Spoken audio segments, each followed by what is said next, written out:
Time for the Briggs Out of the Box Challenge.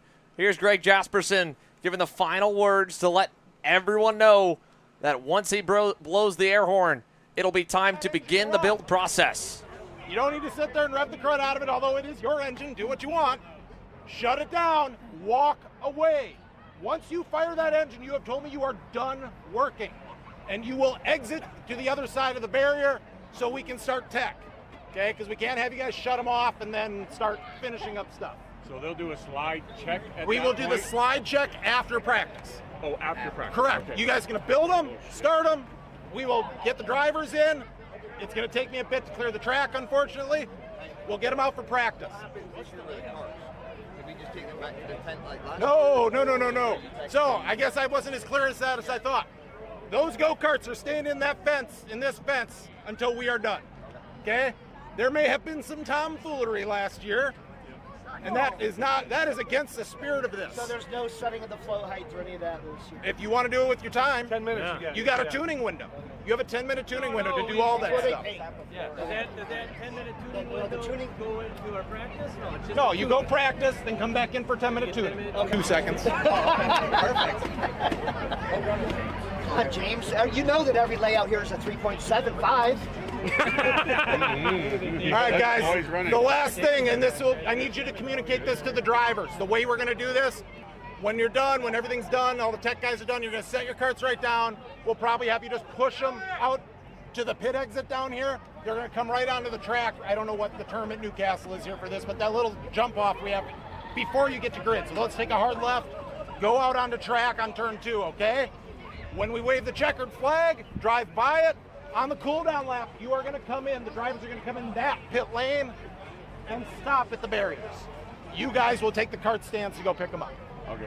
They're not coming through here. It's not wide enough.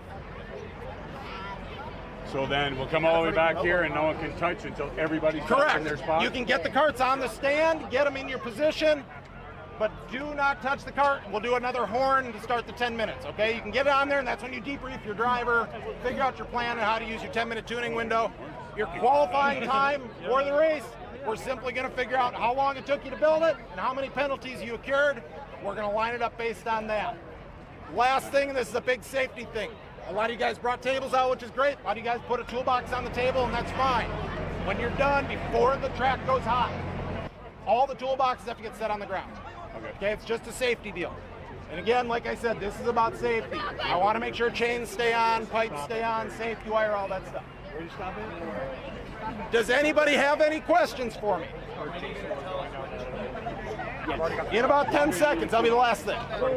Okay, listen for track. Yellow slide will be handed to you by Briggs after you guys get your engine. Anybody else? All right. The official track for this year's Out of the Box Challenge. I copped out and went easy because it's already set up. We did the Kid Kart track. Kid Kart. You will be racing on the Kid Kart layout because with 20 carts I can get away with it. How many laps? How long's a Kid Kart lap? Anybody? Is it the kid cart with the I don't know. Depends on if they go red Where or do they no. come on the No, I stand? said it. No, I said What was Same spot. Same as us. Buick? How long was a Kid Kart lap? 40 seconds? How long was a Kid Kart lap in Kid Kart today? 40? 40 something. 20? No, it's 40. 15 laps, that sound reasonable? You want to go 20 or 15? 20. 20 20. laps. 20. 20 people, 20 All laps. right, 20 laps. 20 laps. 20 competitors, 20 laps. That actually sounds reasonable. So we're picking numbers or you're picking numbers? All right. I have a very small box here and only one hand fits in it at a That's time. what she said. Again, we're on live TV, sir. Oh, yeah. Justin, take that. In fact, you know what? Let's have him draw first so we can get him out of here before he says something stupid. See, it pays to be a loud mouth every now and then. There we go. All right. All right, go get your engine. Okay. Do not open the box. Do not cut the tape. Say thank you to Briggs & Stratton for sponsoring this. Say thank you. That's important. Just ensure you get a motor.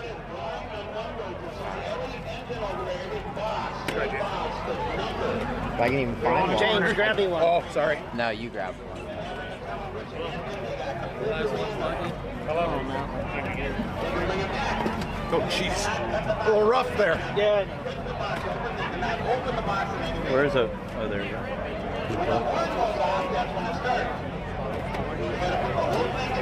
Holy. Here, I'll put them all down in that side. Can I take 2 and dyno one? On the last one.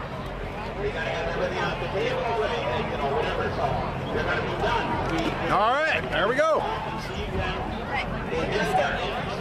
Oh, great. Well, welcome everybody back to the CKNA Grand Nationals for the 9th edition. This time we're into the festivities, the Out of the Box Challenge, and I'm standing by with last year's winner, Cameron Reed. Welcome to the other side of it, right? You actually have a team now here for you. Tyrone Kemper Jr. is out there. You and Jeffries helping build that motor. But you're on the other side. Tell me about how it went for you last year. You were obviously able to win with one of the best moves I think that we've seen in racing action here in Grand Nationals. Yeah, of course. I mean, this is an absolute staple of a race, and I'm really glad to be a part of it. I think it's so awesome that Cup Karts is to this race again this year, obviously with the juniors. But there's a lot of stress that goes into this qualifying process. Us as the drivers, our job is a little bit easier. You know, we've been racing for a long time. A lot of these kids know what they're doing. It's the mechanics. All of the pressure is on them. They only have a short period of time to put those motors together and get them fired up, and that's the qualifying process. So if I was a mechanic, I'd be nervous. But as a driver, I'm excited, and I definitely was last year. And again, talk about your move, right? It was just in the scoreboard hairpin where everybody just got stacked up. What are we expecting to see in the racing, right? You were a part of it last year. Yeah, it's going to be really, really tight racing. Obviously, everybody's on the same product, so there's not going to be a lot of deviation between time. And so that's kind of what we saw last year. Everybody was running similar times, which made it really interesting. Obviously, this year's layout is also going to make it really interesting, really tight. So I think we can look forward to another really tight race with multiple people that can win. And Xander Clements is also standing by with us. Greg Jasperson, we're just moments away until the horn blows. We have 20 drivers total in this one. The likes of Nathan Dupuis, who we've seen run up at the front so far this weekend, Derek Wargo, Christopher Goulet out of Canada with Steel Motorsports, Holden Harder, Carson Benjamin, Ethan Jarvis Comey, Carter Barkus, AJ Stoner, Jordan Laffin, Hudson Jack Erlin, Shane Smith, Brady Shad with PPK Coyote, Matthew Holland, Jacob Shively, Tyrone Kemper Jr. for Reed Motorsports here, as well as Jack Simpson, Cameron Conrath, Giovanni Blackberry, Tegan Schneider, and Trevor Clinton. 20 drivers total. And they just announced the layout as well. If you heard there from Greg Jasperson, they're running the Kid Kart layout. So it'll be some interesting racing for sure. And this is a type of event where some of your mid-pack racers that might not be up in the top 5, top 10 all day today, they might come out and shock some of you guys because, you know, at the end of the day, kart setup and motor does play a little bit into racing, right? So gearing as well was one of the big talking points last year. I'm not sure, and I can't quite remember, as it looks like Greg Jasperson's getting ready. Teams are getting ready here as well. So I'll send it back up to Xander here. It looks like we're just moments away from this thing getting fired off. Xander? Thanks, Caleb. Thanks, Cam Bam. We're ready to go to the air horn. Moments away. You heard from Greg Jasperson there at the beginning. He had everyone go up, get a lottery ticket, pick out your box, your motor, rip that thing open after the air horn blows. And as he mentioned, once you pull the ripcord and that motor fires and the tires spin on the rear axle, that's signaling you're done. Now, it does line you for the race, but you could get penalties for not having done everything properly. And as you heard some of the other team owners and mechanics asking questions, well, hey, what about float height? What about this? We want to change this setting. If you want to take that time, you have a tuning window because you do have one practice session on the alternate layout, the Kid Kart layout, before you race. You also have up to 20 minutes. You could risk starting further back in the race by taking the time to really make sure that you're precise with how you bolt that motor on the go-kart. But if you want that prime pole position starting spot, you can have no errors, no penalties that tech will catch of anything being out of compliance, anything being not safe. And of course, you got to be the first one done without penalties, or after penalties, I should say, get factored in. Justin, this is going to be a frenzy here in a moment. An absolute blister when it comes to the speed these crews are going to be working on these karts to make sure that engine's bolted down. Remember, You can't be missing a safety wire or zip ties. You can't have any loose bolts because those are time penalties. If your throttle isn't open air closing completely, that's a penalty, for example. If your chain's not installed, that's going to be a challenge. If you're grossly out of alignment on the chain, that's also part of the penalties. And of course, you have to make sure you're not missing any components, because if you're missing any components out of the box, guess what? You start at the tail anyway. And it's a big error if you miss any of the components over the course of 20 minutes. Well, if you miss any components, that motor might not stay running once you get it onto the track and under load. So you heard a joke there in the background while we were listening in to Greg briefing everyone about the fact that, yeah, you probably run about the same ratio no matter what you race here at Newcastle Motorsports Park, because you're gearing almost more so for the slowest corner rather than the fastest corner. But final questions, final Q&A, final confirmation on any other details. Hope everyone in the paddock's having a great night. If you aren't down here on the front stretch, that's where we are. We're getting ready to give the command. There you see from Greg Jasperson. He's going down signaling 3 minutes until the air horn goes off.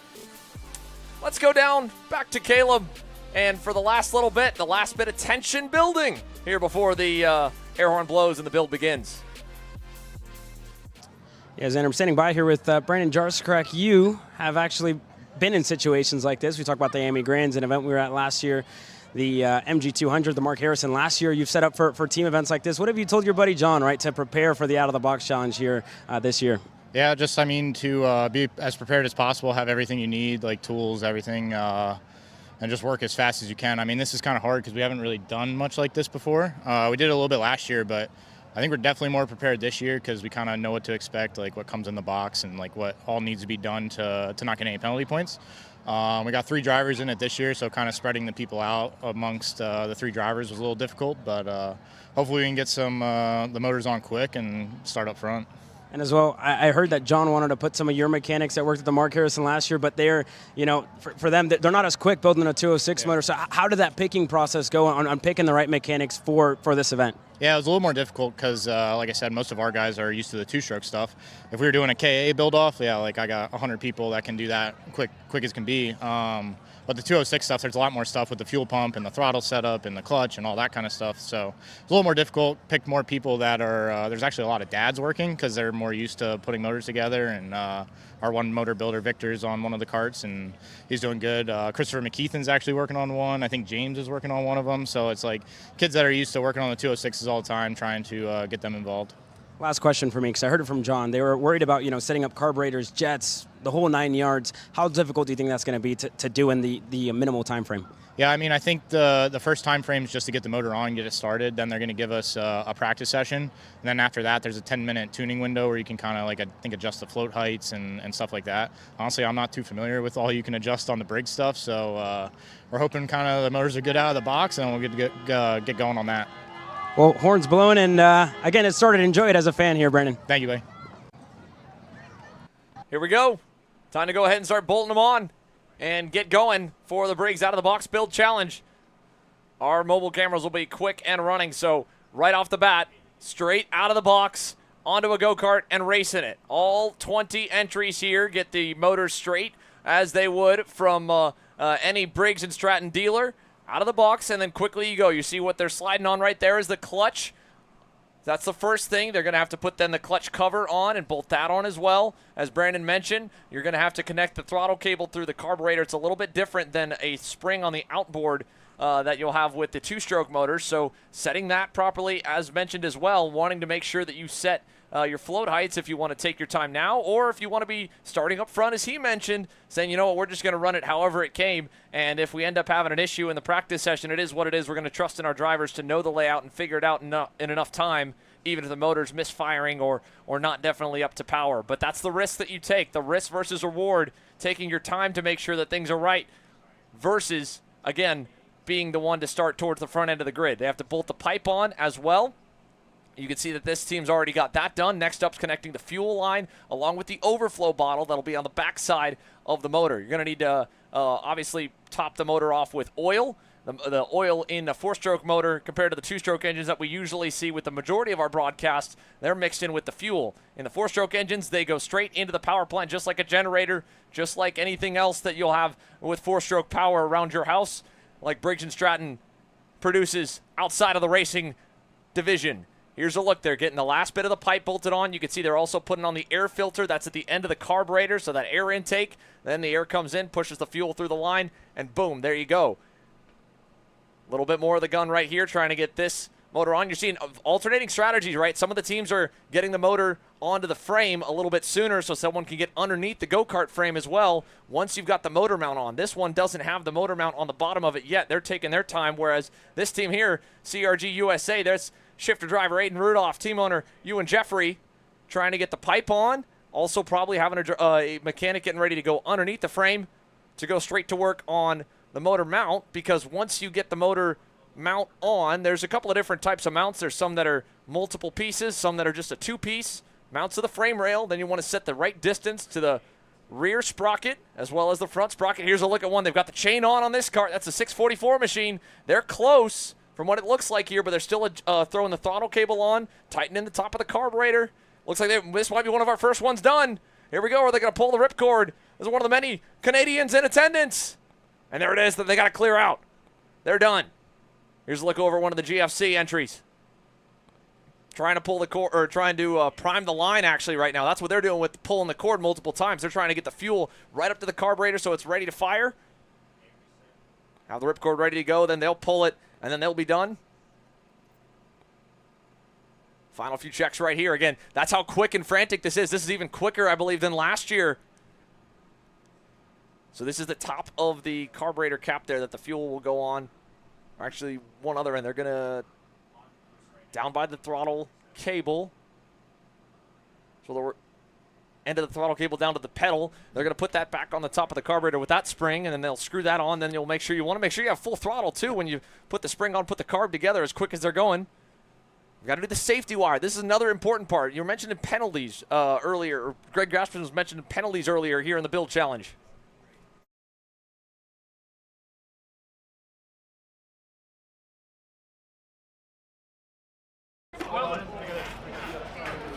Tell me when the chain's tight. Oh, no, it's not. Yeah, there. Tight. Tight? Ready? Go ahead. Ready?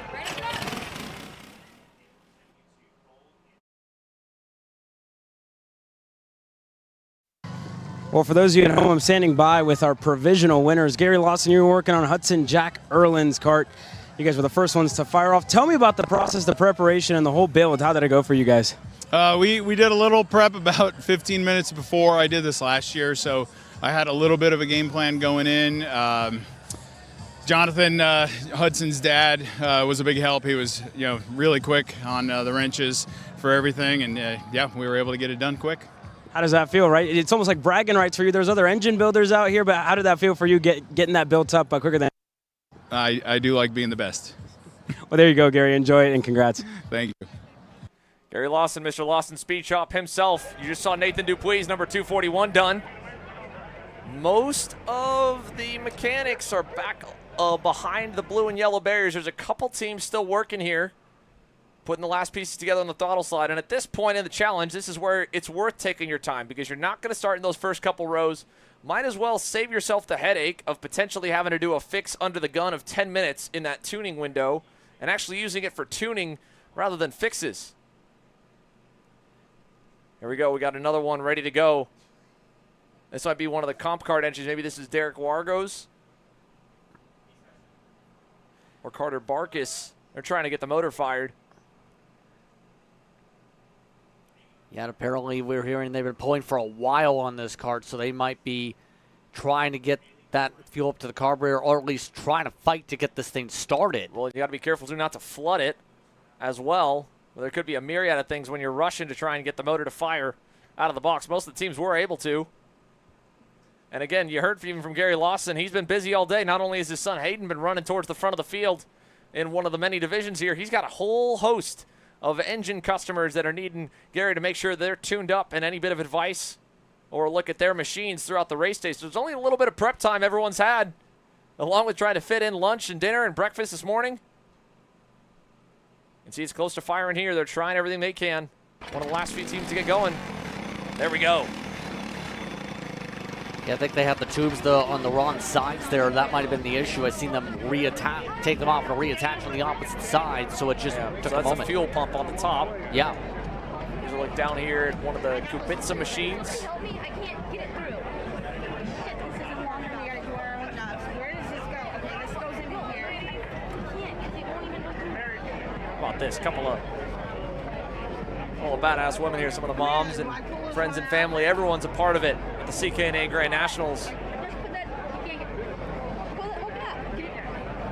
them all discussing where do these parts go, where is this supposed to go, where is this going to place.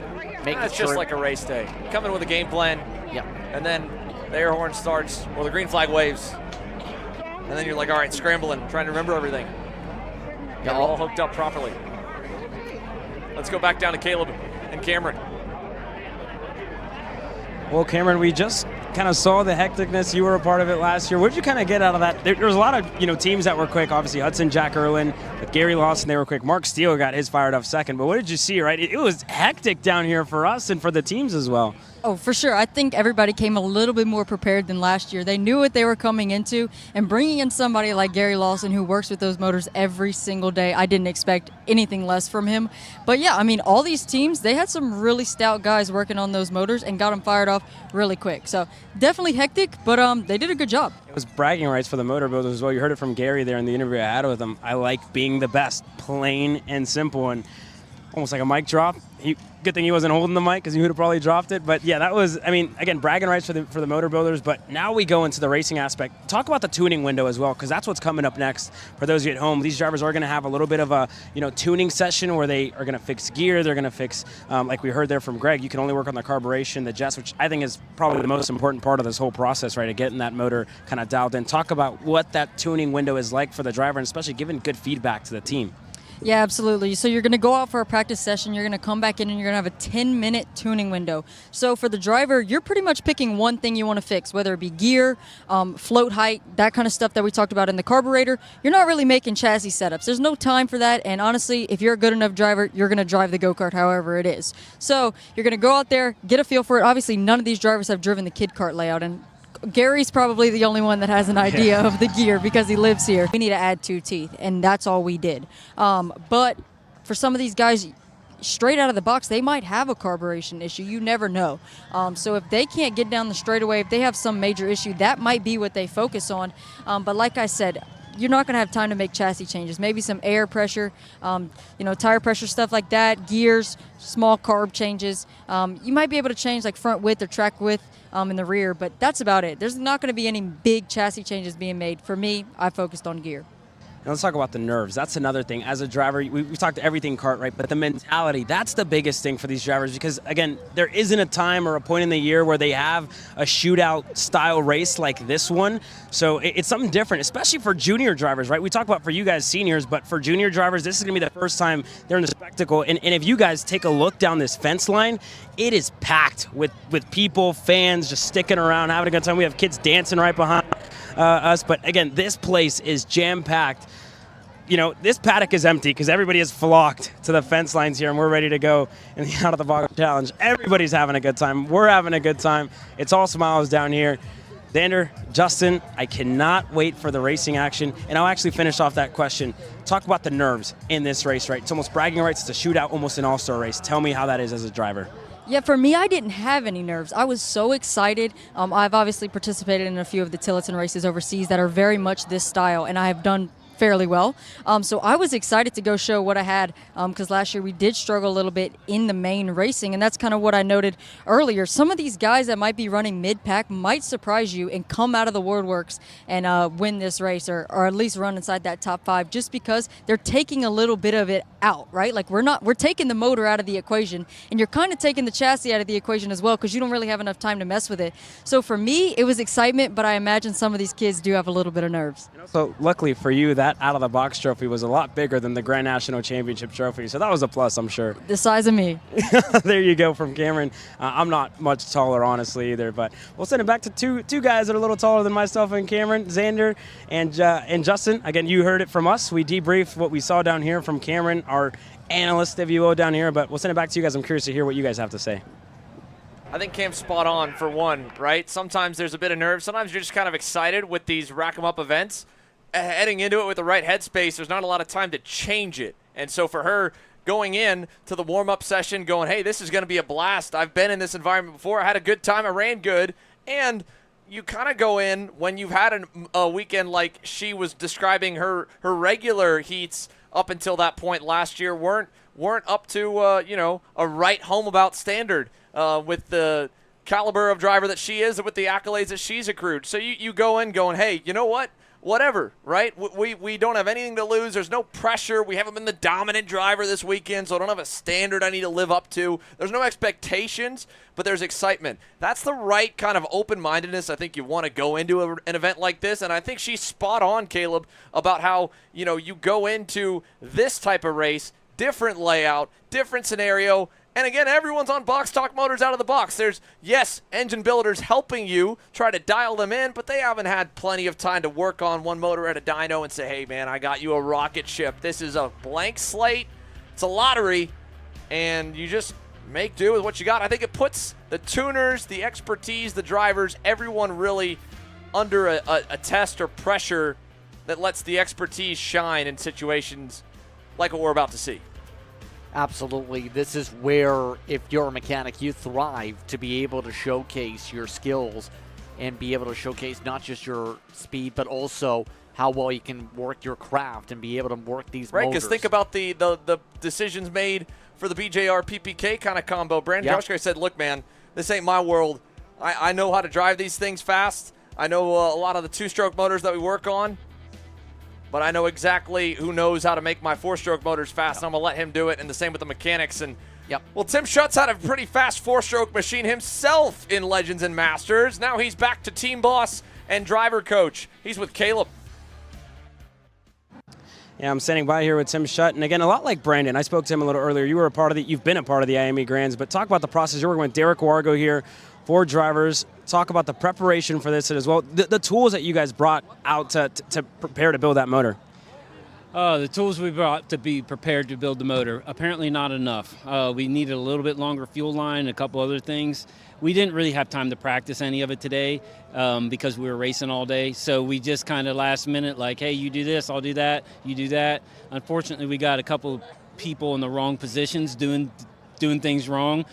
We started off smooth, but then we got a little bit panicked there. I think we ended up somewhere in the top 10. So, but like last year, the guys who fired off first also broke on the first lap, if I remember right. So it was just, there's a lot we could have done differently based upon like what we do at IME Grands because I've been through that before. We have a table, we have all our tools set out, we have an air compressor, a generator, lights. When you get my age, you got to be able to see. So we had all that kind of sorted out, and we were very good as far as being able to make our changes at IME Grands. This was a little bit more chaotic and definitely a lot less organized. And I'm curious to hear as well, because Cameron was with us. She was a winner last year of the event. And again, she was talking about, when you come in, you only have 10 minutes to really make a change. What's that first change? What do you think is most critical to change, whether that's gearing, carburation? What do you think is most important to get feedback from Derek especially? Yeah, I think as far as the go-kart goes, the comp kart's been really good for Derek. We really haven't had to make any chassis changes. So air pressure would be about the only thing I think on the chassis, and then just gearing. I think gearing is going to be the single biggest thing because nobody knows. I don't think we know yet what course we're running, what layout we're running. So the gearing will be definitely the biggest thing, I think. And again, you were a crew chief in NASCAR as well. Has that prepared you any for events like this, right, for the Briggs Out of the Box Challenge here? If I had more time to prepare for it, it would. Because preparation in NASCAR and what I've done professionally is what really helps us at the club level and the national level races that we run, because preparation is key. But a deal like this where everybody's kind of racing and then you get to the evening, it's like, hey, let's go do this thing. It's not really not a lot to be able to prepare for. Now, maybe next year we'll think about it a little bit more, but it was super fun, and I'm glad that Cup Karts does this. I think it's pretty cool for Briggs to be part of it, and it's fun to do with your guys. I already had to apologize to all of them because I get way too serious about stuff like that, and they're like wanting to have a good time. I'm like, come on, we got to go. But anyway, it's all in good fun. I wish you guys the best of luck when you guys get racing, and enjoy it, Tim. Enjoy it. Great, thanks, Caleb. Appreciate it.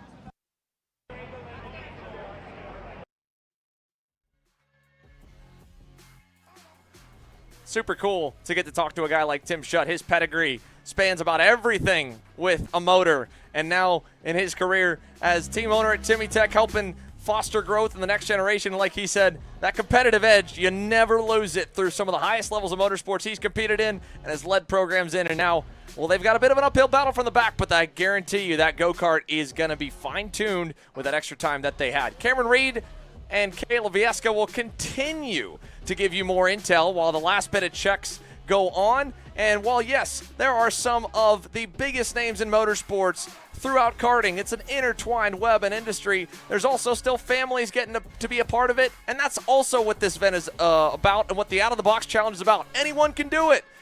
Out of the box, onto a go-kart, and onto the racetrack. Caleb. Yeah, thank you. We're standing by with Team Benjamin for Carson Benjamin. Carson, you have grandma, mom, auntie all working together, and this is what it's all about. What does it mean to you to share this experience, right, with your family? It means a lot, especially since everyone else was working with mechanics. It's definitely nice. It kind of sacrificed a little bit of performance, but it'll be more fun in the end. And Mom, I'll send it over to you, right? Talk about the preparation. I heard you guys have been preparing at home in the garage, putting the motors together. I'll get Cameron as well. She'll put the mic closer to you, but talk about the preparation for you guys, right? And what it was like at home. We did practice in the garage. We had a system down, and we did really good in the garage. I think the variables of the light and then some with the oil spilling, kind of like getting everything slippery, and just the variables of things thrown at us we weren't prepared for, got caught up in the moment. But I wish we did better. We tried, but I'm happy to do this experience with my sister and my son Carson and Grandma. This memory. Carson will go out there and kick butt in the track now because I know we can do it. And thank you for the opportunity for Kart Chaser, Briggs, CKNA, everybody that puts on this event. We really appreciate it. Well, thank you guys for being out here with us. And again, keep an eye for those of you at home on Team Benjamin and Carson Benjamin. They're ready to go out here on the Briggs Out of the Box Challenge. Back to you guys. Nothing like that to pull at your heartstrings here. How about that? Girl power and family power. Carson Benjamin going to be a heartfelt win if he could pull it off, and boy would he have a crowd and a big cheering section if he could. Look at this place. You can't even see that we've got 20 go-karts here on the access lane, Justin. This area, this front stretch of Newcastle Motorsports Park, it's about to be packed and jumping when we get onto the racetrack. Yes, indeed, and they're going to be all having to enter basically with a different pit lane compared to normal since we are running the kid kart section here. Correct. So they will have that tighter aspect down the front straightaway where they'll have to enter for the pit lane once they come out of the practice sessions and be able to just leave it at the end of the wall is what they were told. And then they can pick it up with the kart stand, yes. Go to the boxes they're in, and they're basically like in a cage for the fans to look at them work. Can you imagine if someone was looking over your shoulder for every single time we were commentating a session today? I'd probably make a lot more mistakes. I don't know about you.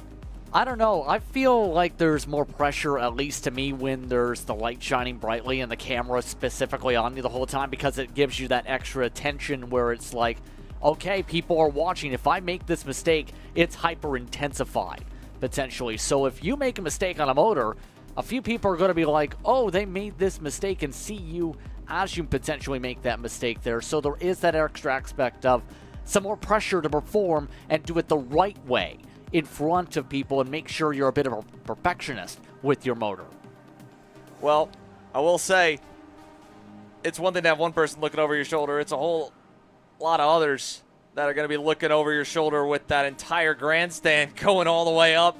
The TV's on here, and plenty of viewers watching along at home looking for your favorite driver. We're still waiting for the official confirmation of the starting lineup that will be, of course, having to be adjusted potentially based on any penalties. The tech crew goes through each go-kart to make sure it's all safety tech compliant, safe to go out on the racetrack. Anything that's out of compliance on that regard, or as you mentioned earlier as well with the regulations, any component not properly attached or connected would send a driver to the back. So in Derek Wargo's case, with the support from Timmy Tech and Comp Kart, they might pick up a few spots by having done everything right, and a few teams in front of them that may be just slightly out. But it looks to me like we're getting ready to start clearing the area a little bit. Oh, here's natural confusion right off the beginning, right? Tech officials saying, hey, No more contact with the go-kart once you've pulled the cord until the practice session's over. Unless, again, you'll be going to the rear for being out of compliant and having a penalty, I'd imagine. And I'm hearing... Oh, this is Hudson Jack Erlin's kart. This was the kart that finished first. They're going to the rear for something out of compliance there. Obviously, something had to be wrenched up. And remember, if you make a huge mistake with this kart, miss parts, miss anything, you're sent to the back per the rules with that. And there's multiple teams here that are having to fix it up. So Derek Wargo, Tim Schutt, the Wargo family, they can take a breather. They're not starting tail end Charlie. They're going to pick up a few spots here. And our quickest finisher from the build challenge is going to the tail. Yeah, at least counting 2, 3, maybe 4 crews working on something with the carts here that they might have missed here that was picked up by scrutineering. And this is why they do this, because when you're rushing, when you're trying to speed on through it, you miss things. You miss the potential of a part, you miss a connection, you miss maybe the throttle connection, you miss something, anything that can cause a problem where if it was on the racetrack, it would be a huge problem if that was to happen on circuit. So that's what's going on right now, folks. The last bit from tech officials, if you're seeing any movement around any go-kart, unfortunately that's not a good sign. That means that they're going to be going to the back of the grid for the race. Won't affect practice, might put them still in a better spot than others. You can see the drivers are beginning to form. The kid kart layout will be the layout run, as mentioned by Cameron. 10 minutes once you get all the karts back into these pit stalls to make any changes. And then you're back out for the 15-lap Briggs out of the box challenge main event race.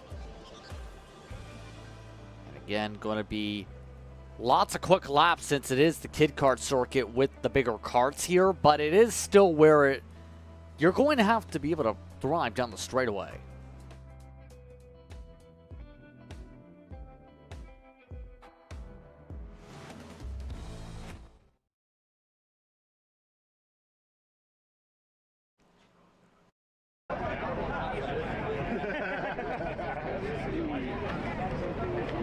So while they're going through the bits of scrutineering before the karts go onto the ground and out on the circuit for practice, we'll take a moment to step aside and have a word from our partners. We return, we'll get closer, and potentially by the time we're back, have that official lineup adjusted for both finishing times plus penalties for the teams that'll have to go to the rear. Practice and the race coming up for the Briggs Out of the Box Challenge here from Newcastle. This is Henry. Henry feels sad. Henry feels sad because it's time for his next big race and his go-kart is in bits. Henry doesn't know that Acceleration Kart Racing is the United States' #1 shop for all of your karting equipment needs. Henry also doesn't know that Acceleration Kart Racing can deliver anything from tires to race suits and even wheels directly to your front door or to the racetrack itself quickly and efficiently, with tech support available 6 days a week. Poor Henry doesn't even know that Acceleration Kart Racing offers free shipping to mainland USA on selected product if you spend $200 or more. Do yourself a favor. Go to accelerationkarting.com and make sure that you are never left stuck on the pre-grid with Henry. Be smart and don't be like Henry.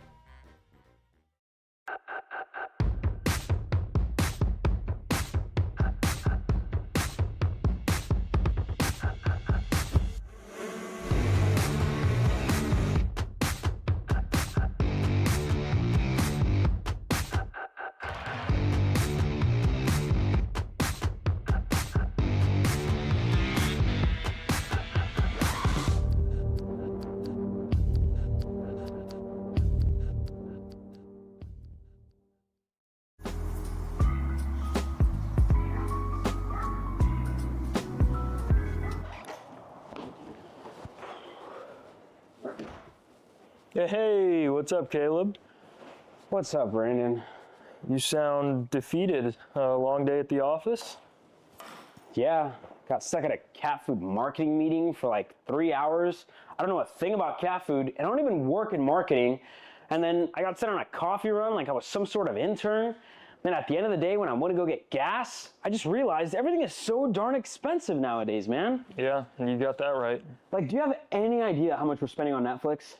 That's like 20 bucks a month. Do you know how much we're spending on cable? That's like 50 bucks a month. But you know what isn't expensive? Tell me. Kart Chaser Premium. For only $9.99 a month, you can watch all the American karting action live from coast to coast. Subscribe and become a member today.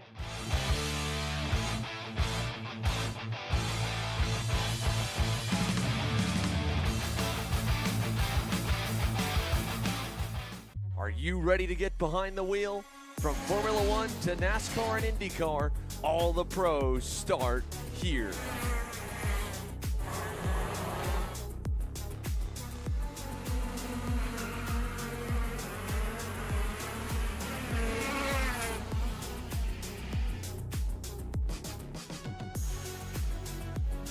For more information, check us out online at mcckarting.com or call us and go racing today.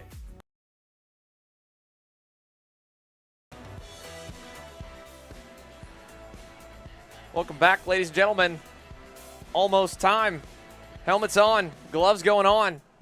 We've got our 20 drivers here. We'll have the lineup as it's confirmed while they're out on the racetrack, but first they get to learn the layout. Some of them may have raced it years ago with this version in Kid Kart. They haven't done it in a full-size kart, I bet, though. Nothing near the speeds they're about to go. There's Jordan LePen getting ready to roll in the number 12. I think the numbers, we need to make sure we get those properly set as well. But in total, 20 karts on the list, ready to roll for the Briggs Out of the Box Challenge. A mix of some of the bigger teams, family independent efforts like Carson Benjamin. And in total, 20 drivers. Some of your junior all-stars. Going to put this brand new Briggs & Stratton motor to the test and their setup abilities as well. Once they come off the racetrack to see what changes they want to make, what do they need to make to get a trophy, as Cam described last year, was bigger than her. Yeah, and that's got to be a pretty tall trophy. I'm just imagining in my head, are we talking 6 feet tall, would you say? I think that's Come on now, you know Caleb Viesca is not 6 feet tall. I will say that would be a big trophy to still find a space for, but I think it's still one you'll be proud to do because it's a team effort. It shows that you not only have a good engine builder, but a good driver who's able to give the information to the crew on what needs to be tuned and then be able to perform on the racetrack in what's going to be very quick lap times on a circuit where it could be tricky to make some passes here.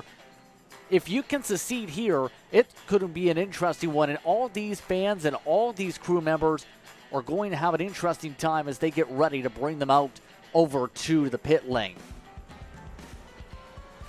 Well, pit lane's hot, and the engines are about to get hot as well. Let's go down to pit lane one more time. Caleb, I'm sorry. You're a tall guy.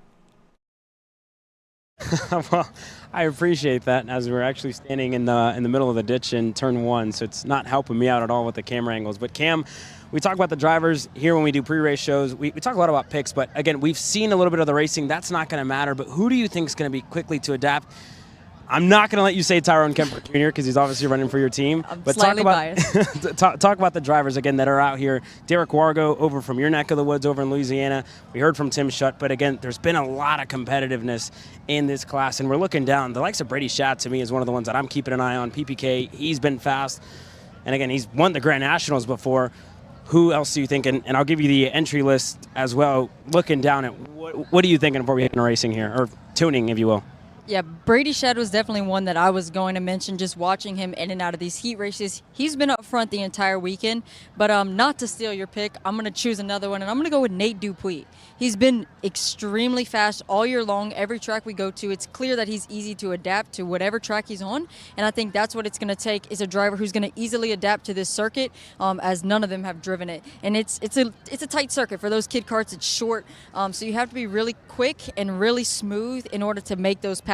You don't have a ton of time. You know, our normal track that we're racing is extremely long, and we just cut it in half. So I'm going to go with Nate Dupuis since I can't pick my own driver. But, yeah, Derek Wargo as well. Like you said, from my neck of the woods, he's been really quick all year in everything he's jumped in. So he's also going to be one of my top picks for sure.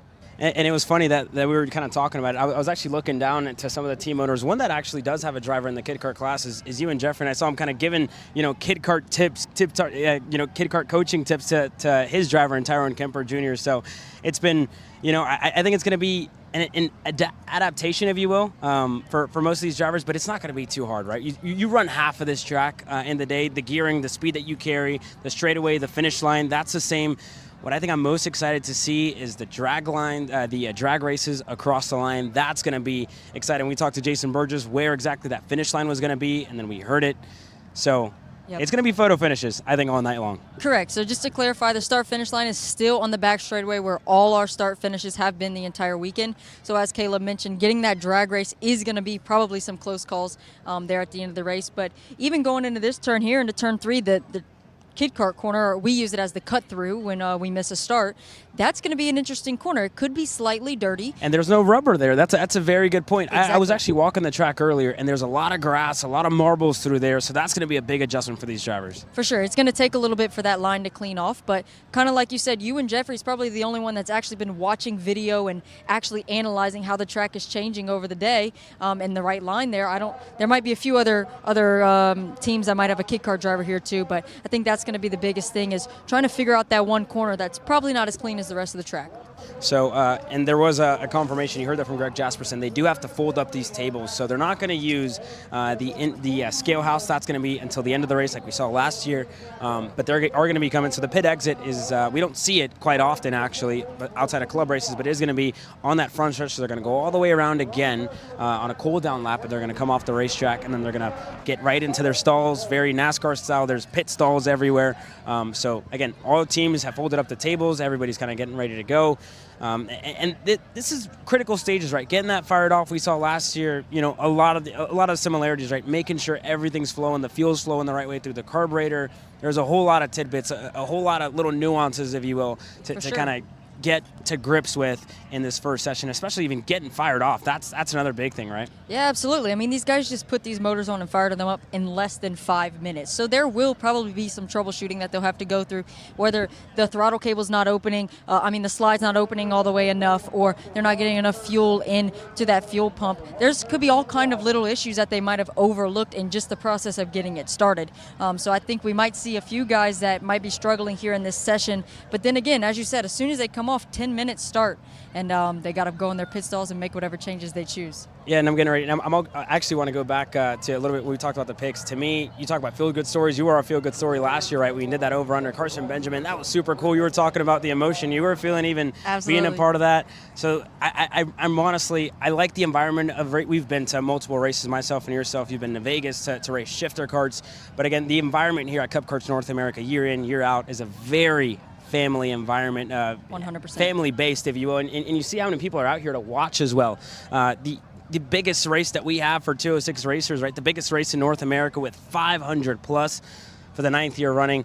This event just continues to get better and better, and you've been a part of it for quite some time as well. I've been to 7 of the 9 events. I missed one to go to Spain and one to go to the runoffs when I was in the championship lead.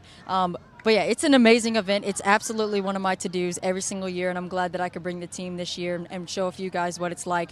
It's 100% family-based, and I think Carson Benjamin and his family are the peak and the exact reason that we do what we do. I got a little emotional watching his mom talk there and start to tear up. All these parents out here are so incredibly proud of their kids. They spend a lot of money to be here, but they just want to see their kids have fun, and that's exactly why we do what we do. So it's a family series, and you got tons of families out here that are just making ends meet and racing. So I love it. And they're passionate and competitive. So here we go. 20 of the best drivers in North America in junior racing get ready to go. The out-of-the-box challenge coming your way here in a couple of moments. We wait for Greg Jasperson, but we're moments away. Xander? Thank you, Caleb. Thank you, Cameron. They're right. The atmosphere here, there's nothing quite like it.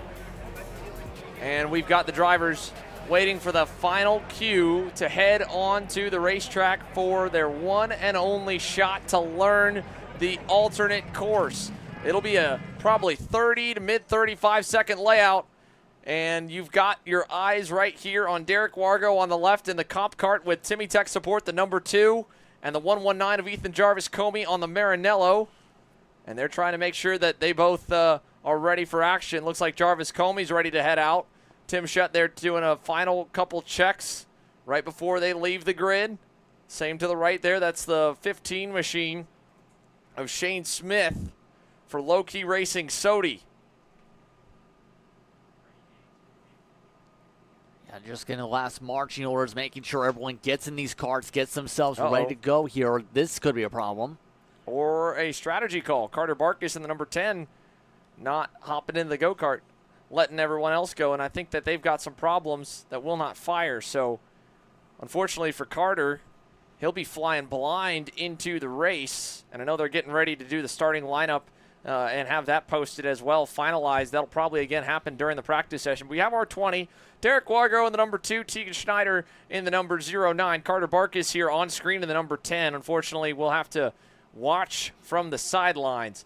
AJ Stoner in the number 14 with Coyote support. Giovanni Blackerby with the Ohio and Pennsylvania crowd cheering him on for Pro Kart Concepts on a red speed. Trevor Clinton out of the Pacific Northwest with the Wicked Racing GFC combination. Brady Shad, seen him and talked about him at length, the Coyote PPK driver. Then Matthew Holland in the 91 from Adkins Speed Center, another Ohio-based operation. Carson Benjamin, who we spoke with moments ago, getting ready to head onto the racetrack with a family effort. Jordan LePen for New Gen Motorsport, an Indiana-based team. Ethan Jarvis Comey on the Maranello.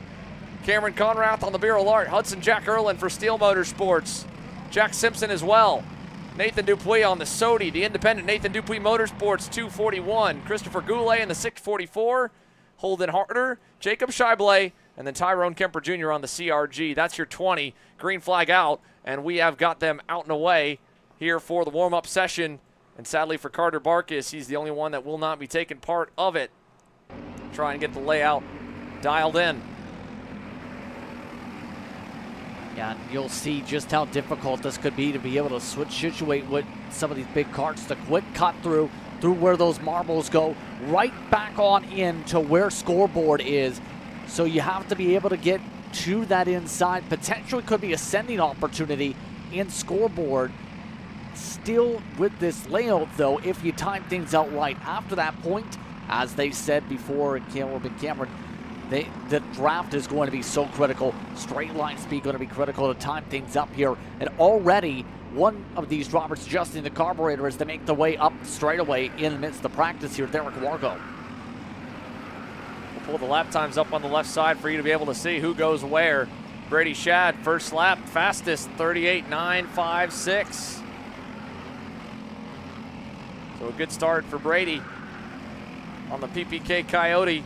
Carson Benjamin second on the outlap, but they're just getting the feel for it all.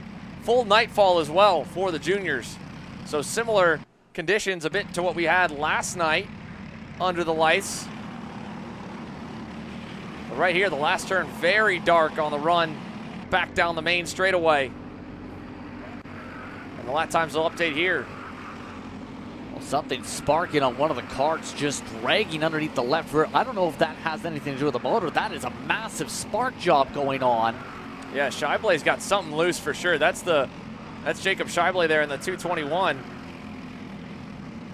Or sorry, 821 for Jacob Scheible. You can see it almost looks like it's more on the front of the go-kart, like the floor tray's dragging. Yeah, not sure. But it could also just be ride height. Yeah, remember, they provided the chassis here, so this is what the team was able to bring, whether it's one of the carts they're planning on using or an unused cart for their respective race here tonight. So I'm curious of which the which is there, because that's a lot of sparking that's heading up on the floor right now. Their cart isn't towards the top of the board in terms of practice, down to 8th on time right now, as one driver does indeed have an issue with the motor, it looks like. It looks like hearing hit off, in fact, for the 36. Yeah, that was early to have an exit of the session in this regard. Here we see the time starting to pick up a little bit. Christopher Goulet to the top, 38.366. Here's an interesting zone here. Turn number 3, I'm curious to see what the passing could look like coming out of turn number 2. be a different angle than what we brought you for most of the day, being able to bring everything close with the shorter layout. Nathan Dupuis putting the Nathan Dupuis Motorsports Sodi now on top of the pylon, 38.31.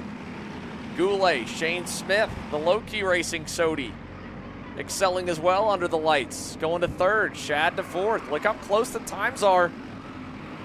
Hudson Jack Erlin now to the top, Shy Blade to second. Dragon, if at all. Yeah, not bad at all in regards to that, even with the dragging situation. But see some of these drivers at this point taking the time not just to test the motors, but also test how well they can go side by side. Right now, shark fin, one of the areas, again, that have been single file all throughout the day. These competitors just feeling out where can they actually attack, where can they memorize the line, because this is a part of the adaptability, part of the challenge for the drivers, is being able to see, can you learn a layout that in many cases you might not have driven since you were a little kid, and be able to apply it into a full-on race in the span of 30, 40 minutes. And this is where some of the best drivers really get tested here, as at least one kart has already gotten to pit road. That's Tyrone Kemper Jr. with Reed Motorsports. Had to shut the engine off, pull off to the side, and here he is inside the pit lane. Something to miss there for Tyrone, trying to see what's going on for the CRG driver as they'll push him down to his pit box. Now again, I don't know what the policy may be in regard to if they're able to start diagnosing problems before the tuning window opens. That's one part. The other part is being able to, if they can rectify those problems before the 10-minute window, because ideally there's a freeze, keep the playing field level. That way no one's incentivized to give up track time. Let's go down to pit lane here, though. Figure out what's going on with Tyrone Kemper Jr. Caleb? Yeah, thank you. I actually just spoke with Cameron's dad, Josh Reed, and unfortunately, while they were building the carburetor and building everything up, they had the gasket that just didn't go on top of the carburetor. So there's a little screw where the slide goes in, the needle goes in, just wasn't allowing the kart to get full gas. So that's one of the biggest problems. And again, from what we saw, especially just not full power for Tyrone Kemper Jr. They might diagnose it as gear, but they think that's the biggest problem for them. They just forgot to put that gasket on top of the carburetor. That's part of the game in the out-of-the-box build challenge, is that if you are trying to hustle to get a decent starting spot and build as fast as possible, you run the risk of having those little extra checks and double checks and triple checks before you would naturally head out for a major race. You bypass those, you run the risk of putting yourself in a compromised spot in the warm-up. And that's why you'll see a handful of other drivers here well down the leaderboard. Obviously, Kemper was a couple seconds off, but so is Ethan Jarvis Comey, Tegan Schneider, down on power, or at least down on lap time as well. Jordan LePen, Matthew Holland, over a second off. And on the flip side, big time lap that time by for Shane Smith on the low-key racing Sodi for the 15. 3/10 clear. Trevor Clinton on the GFC with Wicked Racing up to second. Brady Shad now jumping to third. Jacob Scheible up to fifth, sorry. That's big. And that's right on with what Cameron mentioned. These are drivers that maybe haven't had the best of weekends so far. And oh, look at this. Hudson Jack Erlin now. Broken right rear bumper bolt. The 214 already is having to go to the rear for an issue, something out of compliance, even though his team was the first to get the build done. And I think Hudson's going to realize here in just a moment, or the meatball flag will greet him, that the right rear bumper has broken on his machine, and that'll end his practice. Brady Shad now back up to a 10th and a quarter within Shane Smith, and there you can see the gasket and the carburetor being allowed to be fixed for Tyrone Kemper Jr. More than likely that'll send him to the tail. Yep, that. And they can do that because it's a repair in that situation. So there you go. So they do have that option to be able to repair that motor before the 10-minute clock starts. Correct.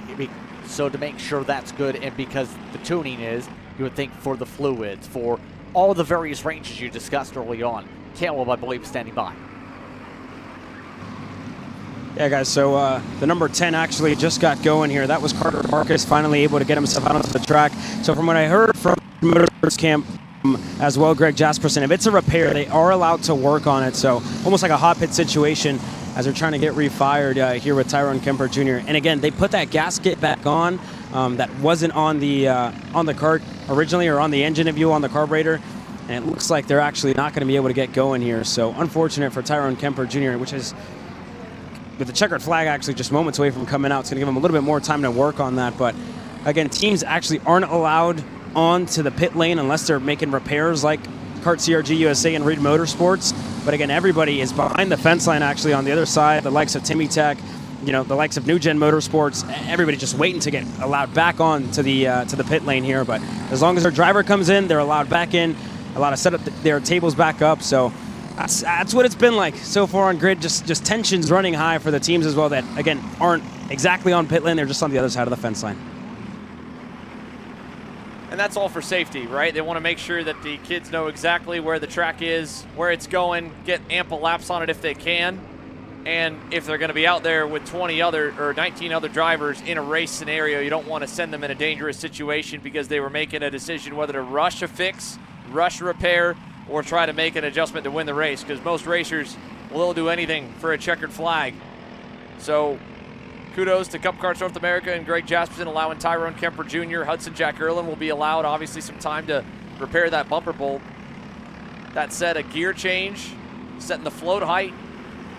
As Cameron mentioned, track width changes on the front or the rear, the distance from tire to tire either side, that's a relatively quick adjustment. As Brady Shad celebrates across the line, pumping his fist, having some fun at the end of the warm-up session. It's easy to have fun when you're fast. He's third. AJ Stoner, big late lap here for the number 14 Coyote. He'll go to second, but Shane Smith figured that layout out quicker than anybody else. He ends on top of the boards with a 37.684. About a half-tenth up on Stoner and Shad and Nathan Dupuis. Christopher Goulet and Holden Harder only a tenth and a quarter away. Trevor Clinton slips back to the 7th spot. Derek Wargo in the number 2 plate.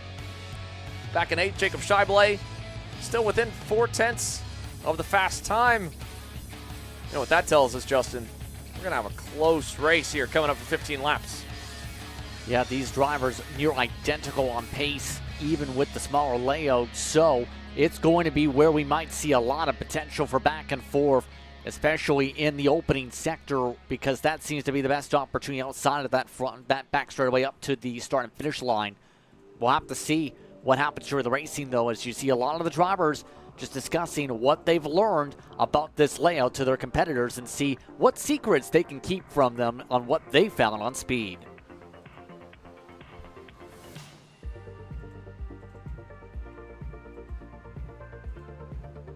We'll say this entire fence line is packed with fans, as you talked about, all the way around the racetrack. People watching on the hillside. Let's go down to, Cameron Reed, Caleb Vieska on pit lane. The drivers are going to wait to be received by kart stands and their teams once the track is officially cold. And we're getting ready to start talking to them all during the 10-minute tuning window. Indeed, Xander, we're going to talk to a couple of drivers as they're actually getting picked up by their respective teams. Here we have a little bit of a track report to what we're seeing here. Cameron, first things first, if you look down our feet right now, there's so much rubber laid down here in turn number 2. It's about to take our shoes off here. Actually almost pulled my left shoe off there, and it's very, very gripped up. But it's a lot different when we go down the track. So, Haley, we're going to walk this way. And again, we talked about it, right? The biggest things that we saw in this session specifically was how dirty the corner that we're about to get to has been now. And again, you saw from a couple of drivers sliding, going wide. So it's been, if you will, difficult. And again, I've been walking this track, and that corner specifically has had a lot of dirt, a lot of grass through it. We're going to take a look at it here as we work our way through. Haley can only walk so fast going backwards, right? Yeah, but absolutely. One thing I do want to mention is back in turn 2, in the normal race layout, we are coming back over here for our turn 3 to be a right-hander versus right now we're going left. So they're running a little bit wider line coming out of there, and we saw some dirt and some grass flying off because that's where normally the marbles get thrown off the tires for them to come set back up for a right-hander. Now that's exactly where they're driving to make this left-hander. So we're going to take a quick look here. If you look down at the ground, you see, the the tire marks, if you will, right on the ground. It's much darker on the surface. But look at the right side here. It is much lighter, and you see the biggest difference. It's hard to tell now that, it's dark out, but the track, left-hand side, like you said, the racing line goes that way, so it's darker on the left-hand side, but the racing line now, no rubber normally laid down. isn't touched. Correct. And if we work our way through here, this one, there's nothing there, right? Because you guys have barely been driving through that corner, so that's the biggest thing. And again, you look at marbles, that's the inside line. You look at the marbles out here as well.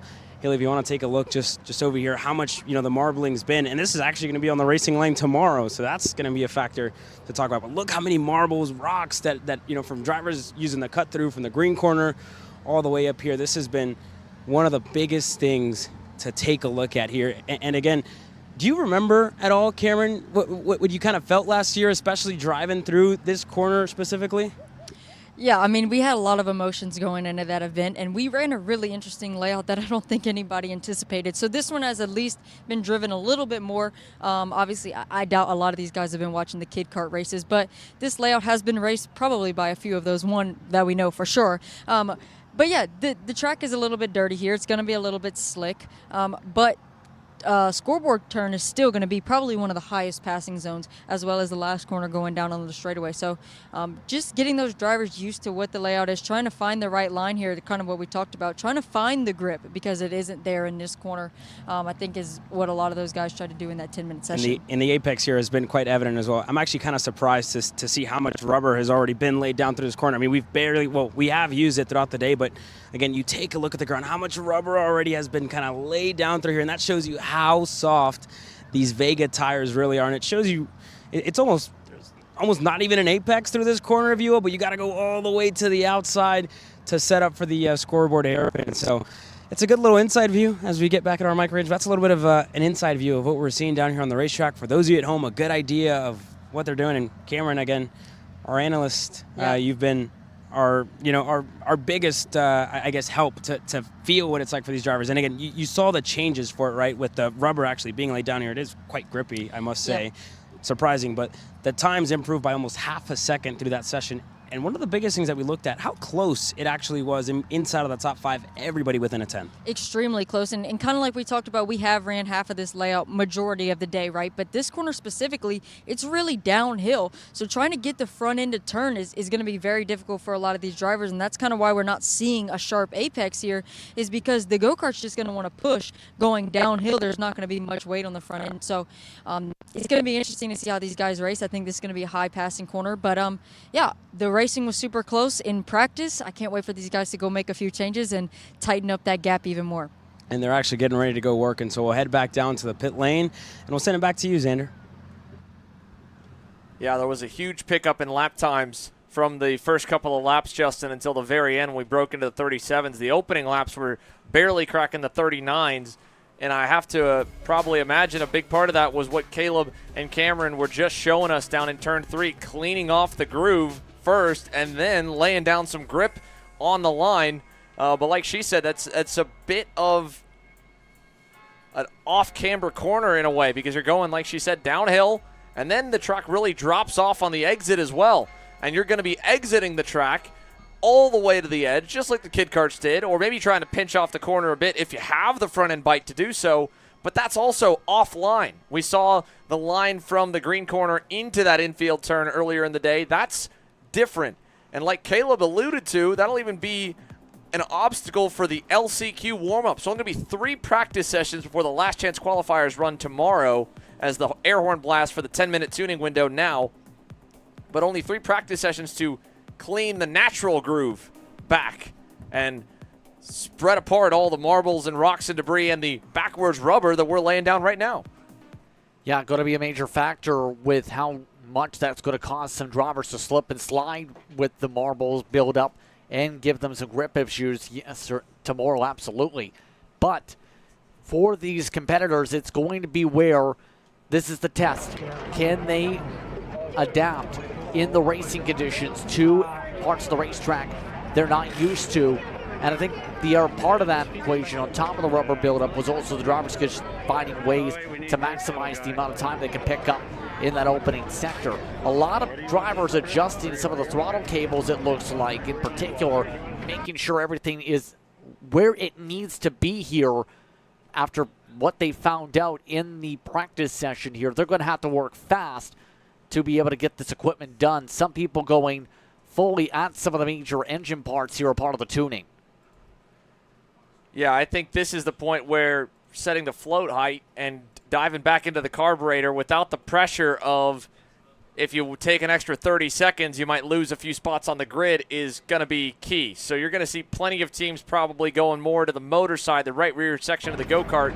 There you see one already pulling the chain off, taking another look at that, and maybe making a gear adjustment because we're taking out a lot of high-speed sections, and we've got probably a slightly slower corner at now what has become turn number 3 into a 180 than maybe even that infield hairpin from earlier. And how much do you want to sacrifice on the run to the main straightaway? As Cameron and Caleb mentioned too, that finish line will be in the same position. So you might still find yourself in a drag race to the stripe for the race win. You don't want to stack too many teeth on the rear of the go-kart. You don't want to try and overcompensate with the exit speed or initial acceleration that you leave yourself vulnerable at the end of the main straightaways. The passing zones too. We saw a struggle, if you will, because the braking zone is now much shorter and almost non-existent in that infield hairpin. That used to be probably the easiest passing zone in the regular layout to make moves. Now you're basically just a blip of the throttle and moving back across the racetrack. Much bigger brake zone in turn number 3 than what is now turn number 4 in the infield, formerly turn 13.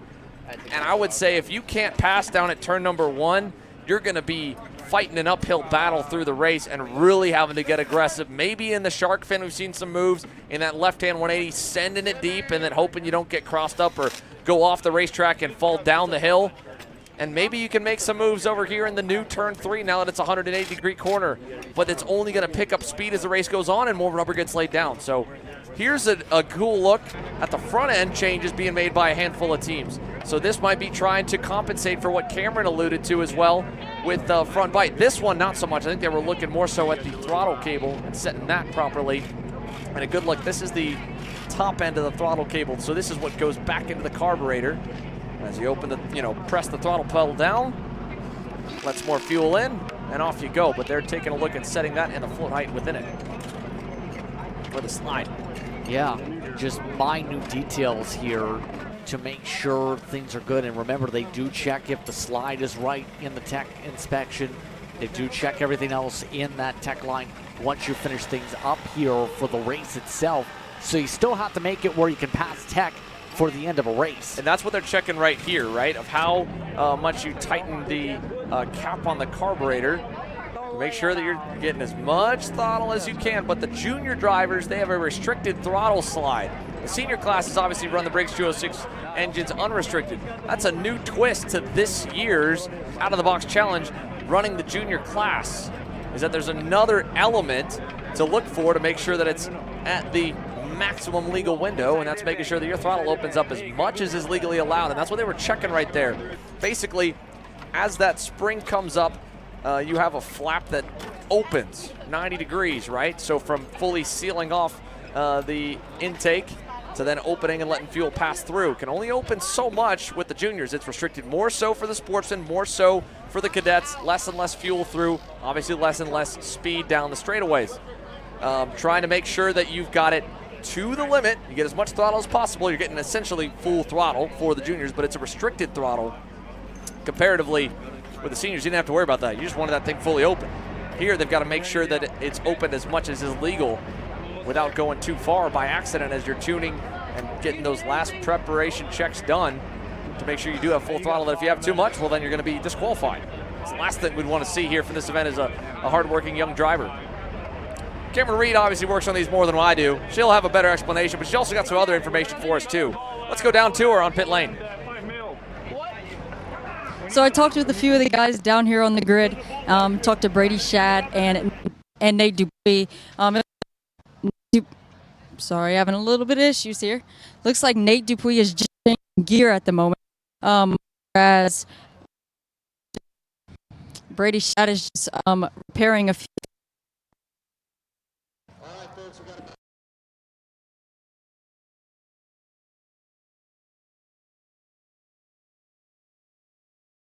Apologies about that. There was an announcement being made over on the PA as well, trying to give the drivers a quick update of what's coming up. That interrupted us as Cam was giving a bit of an update as well, so we'll get that message relayed. They're probably about halfway through on the tuning window, if I had to guess. Don't forget, too, you have your basic final checks, too, before the karts go on the racetrack. Tire pressure, making sure that the chain is lubricated again, at the right tension, aligned, all that. Cam, we'll try this one again here. Apologies about that. Sorry about that, guys. So I talked to a few drivers down on grid, Brady Shad as well as Nate Dupuis. Nate Dupuis is making a gear change at the moment, whereas Brady Shad is just focusing on a few repairs that they needed to make since that process of putting the motor on was so quick. So it looks like gear changes are pretty common, as well as just fixing some issues that they had during the build process.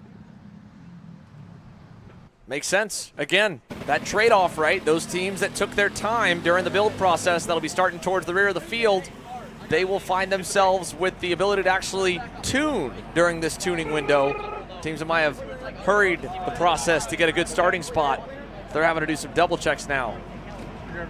He's got it, Dad. He's got it. And you can check it out, everyone in the orange shirts. These are the CKNA tech officials. Final checks, final prep going down right now. When we return, the CKNA Briggs Out of the Box Challenge with 20 junior all-stars goes green for 15 laps. See you on the other side of the break.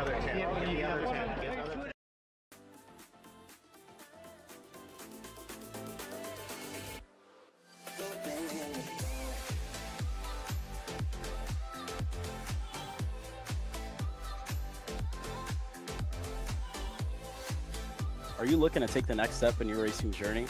Well, look no further than PitFit. With 2 locations in Charlotte, North Carolina and Indianapolis, Indiana, PitFit trains drivers all the way from grassroots level karting to IndyCar and NASCAR, with top-of-the-line personalized coaching to improve physical and cognitive fitness. For more information on programs, check out PitFit on Instagram or Facebook today.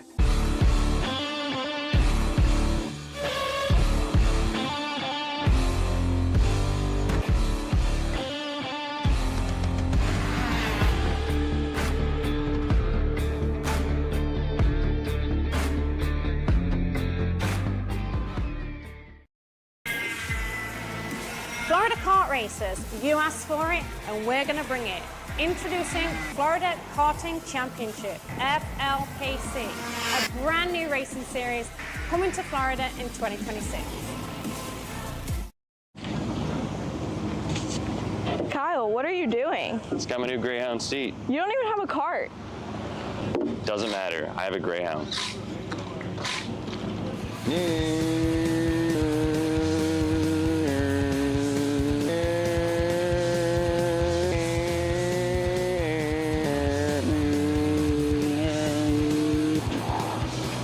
Is Kyle Cuthbertson doesn't even have a go-kart. Doesn't matter.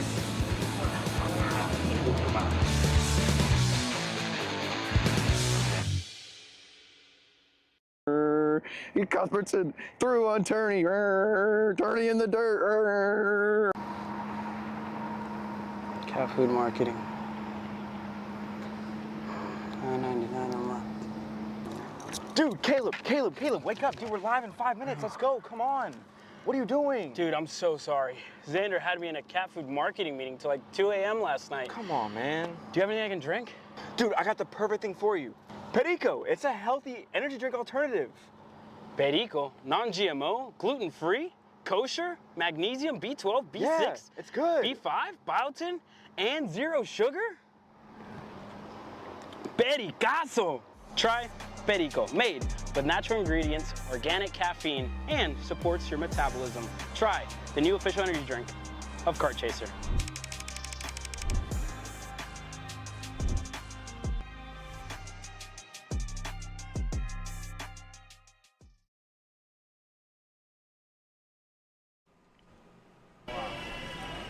As you can see, the drivers are getting suited up and getting ready to get into their starting positions for the 20-lap out-of-the-box challenge main event for the juniors and the grid area. The pit lane starting to clear up. Caleb Viesca's down there along with Cameron Reed. Let's go back down to you, Caleb. What do you have for us as we get through the final preps, final checks for these junior all-stars to put on a show for us? Thank you, Xander. My report is on the 21 of Jacob Scheibele. And again, Cameron mentioned, right, a couple of drivers have actually driven this kid kart layout in the past. He is one of those. He's won races on this exact layout. And speaking with James Overbeck, he said, my driver is ready. He remembers back to when he was a kid kart, running this layout, running the corners, running that cut through. And to him, per James, thinking that Jacob Scheibele is going to be one of the favorites here tonight. But I tell you what, Xander, this paddock has come alive tonight. Again, this is the 9th edition, the 2nd annual Out of the Box Challenge. This paddock has come to life here tonight, and I cannot wait to watch the racing here in a couple of moments. I'm excited too. There's going to be a big cheering section with all the moments that'll happen here. The fence lined, the hill down the main straight lined as well. Anywhere you can find a place to watch it, you're going to be entertained. That's for sure, as close as the times were.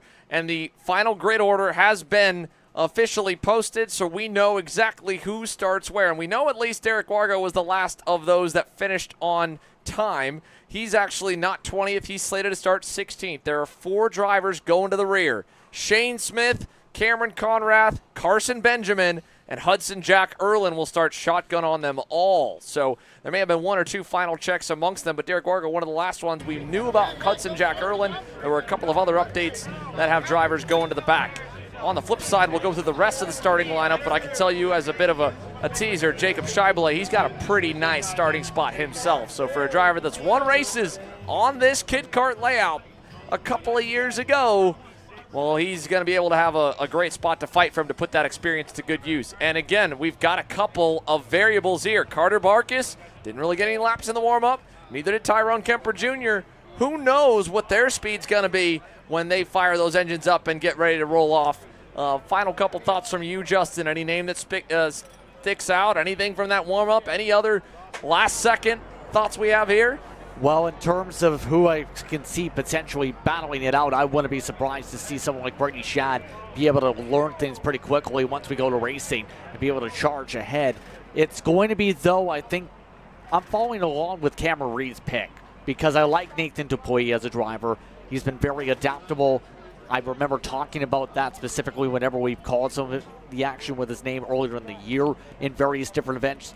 So Dupuy is one of the drivers, I think, that is going to be tough to beat, especially with his pedigree coming in. Now it's going to be the question, will someone per se be able to shock? Because I'm curious, though, about the drivers who got the minimal amount of time, how they're going to fare out in the heart of the field, being thrown to the wolves, essentially, to see where they're going to stack up here in the race. And going to have to hope this car's going to be good, and better yet, I'm going to be able to hit this racing line the way I need to in this mark. Well, Brady Shad here with his father Bart, they had a big moment at their home race a couple months ago to get his first career national win. He's going to have a decent spot to try and get another big win with a big crowd here at Newcastle Motorsports Park, rolling from the upper half of the field. And there's no driver, technically speaking, with more main event momentum than Tyrone Kemper Jr., who won less than 6 days ago at the Texas Sprint Racing Series in New Orleans, his home race with a big-time win. And he rolls from a good spot, but like you said, with much less track time than some of the others that were able to get in a few practice laps towards the end of that session and bring the times down. It's going to be a vastly different racetrack just by missing those final 5 minutes as well. But the last couple talks, last bit of advice here going down across the board. What to do, where to be, what to expect from this main event for the junior out-of-the-box challenge drivers. 20 laps sounds like a long time. It could also feel like a short amount of time, but it will be long enough that I think we'll see the likes of Hudson Jack Erlin, who's battled at the front of the field here today, and the rest of the drivers that'll be coming from the rear, Carson Benjamin, Cameron Conrath, and Shane Smith, who was one of the fastest the entire run of that warm-up session. They will have an opportunity to definitely get to the leaders if they can make it through that first lap, if they can survive. And, well, as we take a look, all smiles right now. Hopefully for at least the majority of the field, it's still a half smile by the time the checkered flag flies, but that's going to be close quarters. This is going to be a racetrack, I think it's going to really challenge drivers when it comes down to making passes.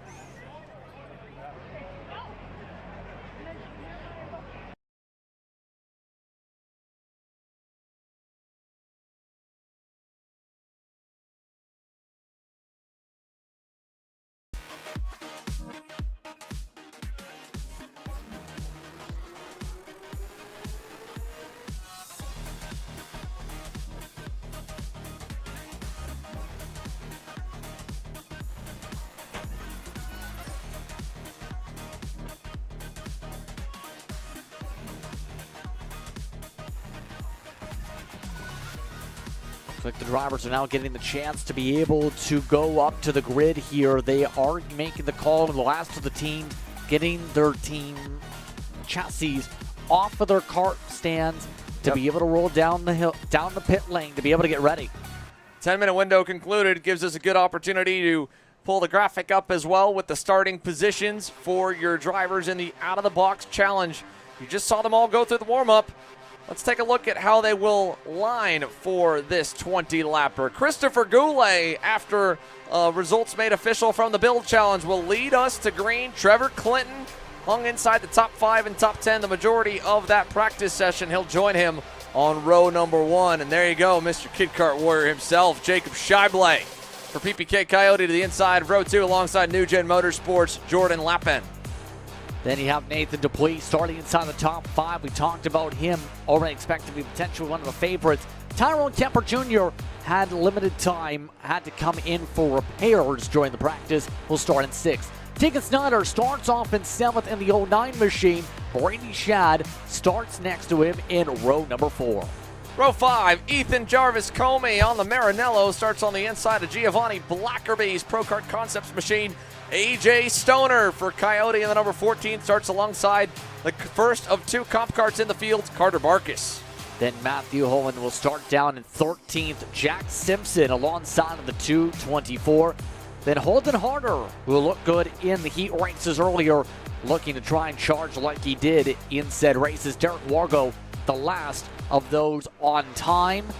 And again, remember the drivers to the back of the field: Shane Smith, Cameron Conrad, Carson Benjamin, and Hudson Jack Irwin, with issues with their build that see them sent to the tail to start off this race. Oh, this is going to be a blast. 20 drivers, 20 junior all-stars with the bright lights, the spotlights on the racetrack, the crowd looking on.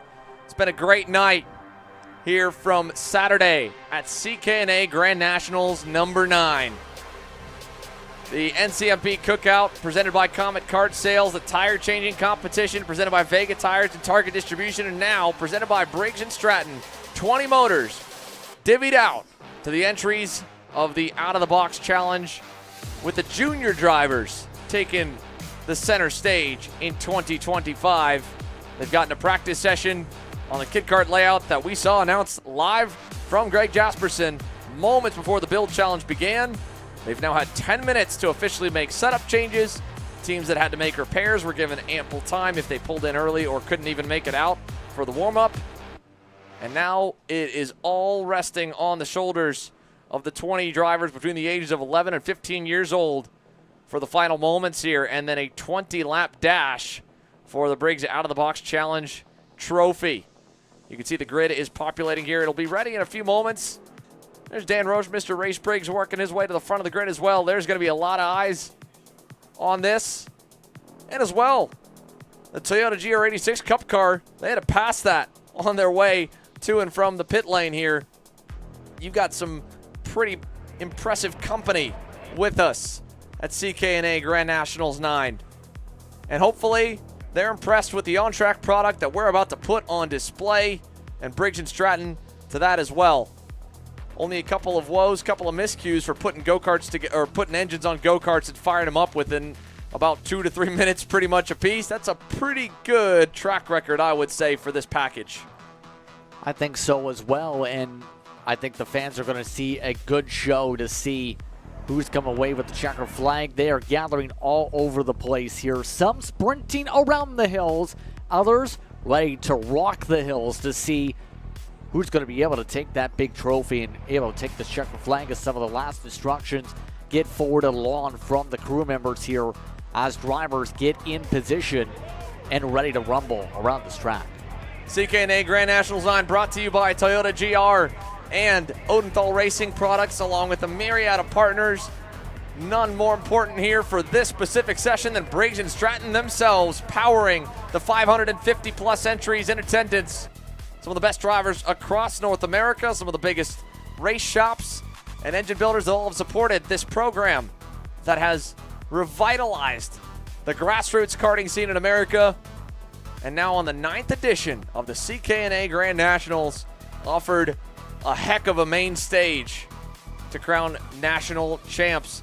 Christopher Goulet, Trevor Clinton, Can you only imagine what it's like here to be looking around on the grid, making the outlap, and if your eyes begin to wander, you're going to see ample people all around watching you and hoping that you get them to rise to their feet and cheer with what you can put on the racetrack. 20 laps here on this short layout. It should be more or less around a 12-minute green to checker race. So it'll still be decent in time. That's going to be a little more than a regular heat race here for 20 laps, considering they were in the just scraping the 37, 30, 38 second bracket in the warm-up. But they picked up a second and a half from the first laps. The first couple laps were in the 40s. A couple drivers got to the 39s. Then we ended down in the mid-37s. So I wouldn't be surprised to see the times get into the 36s even, with more rubber going down and grip being laid down on the circuit as well. Briggs Out of the Box Challenge Juniors. All of you watching along at home, we hope you've enjoyed our coverage tonight. We're back at it tomorrow morning. Warm-ups, LCQs, and grand finals for all 9 classes. All smiles, all fun. It's about to be a lot of fun. It's about to be a busy battle, absolutely, for some of these drivers. Seen some of the highlights earlier on when we were having some of the pre-build coverage too, and last year seen a lot of wild runs and a lot of crazy sins in the first place, with drivers getting bold with the racing groove. I think some people are going to get very bold. It's a race basically, obviously, to prove your organization can build the motor, but it's also a challenge where you're looking to have a bit of fun with it. A little bit different compared to the standard heat race than grand final rhythm. It's a chance to be able to say, I won something different and was able to win this unique event, a part of CKNA Grand Nationals. And I got to think a part of it, part of the pre-race chatter from the parents or mechanics down on the grid is telling the drivers, hey, don't forget, we want this go-kart tomorrow in one piece to fight for grand finals trophies. And the man that will be waving the checkered flag, the first one to him to get those grand finals trophies, right there, you could spot him from across the 1.1 mile circuit or anywhere on the property. Jason Burgess, official head flagman of CKNA. He had to miss out with a schedule conflict. We missed him last year at CKNA Grand Nationals number 8. This is his first chance to flag the Briggs Out of the Box Challenge. He's excited for it. And as we see there, Mr. CKNA, Greg Jasperson on the radio, waiting for the final. All clear. Engines fired. Grid is packed. The hill down by the front stretch, packed. The grandstands, you can't find a spot to sit down. The fence line, fully booked out with people. And we've been hyping it up for a while now. Let's get ready to let them loose here. They'll get a quick out lap to build some heat in the tires. The temps have definitely dropped. The air temp, of course, no more sun beating down, just the light towers here at Newcastle Motorsports Park that have lit up the layout. And they're going to be fully in view. There's the air horn down on the grid. That means we're taking the karts onto the circuit. Christopher Goulet will make the hard left turn over to the new turn 3. And we're ready for action for the Briggs Out of the Box Challenge. 20 laps, put it on the board. Trevor Clinton in the black and white GFC going to complete that front row. And keep your eye on Hudson Jack Erlin especially, starting from the final row, row number 10 on the outside, along with Carson Benjamin, having to go to the rear after being the first one done in the build challenge. And they'll make the run down to the I-70 corner and around it. Actually, they'll take the normal final turn with only 20 of them. It's an all-star grid. It's an all-star layout, putting them to the test. They had 10 minutes to learn the track if they were able to run the full session. Only a handful had to miss out on it. Even still, the lap times changed by multiple tenths, lap by lap, over a near 2-second swing from the beginning. How much faster can they go now with the bright lights on? The Briggs Out of the Box Challenge is green in 2025.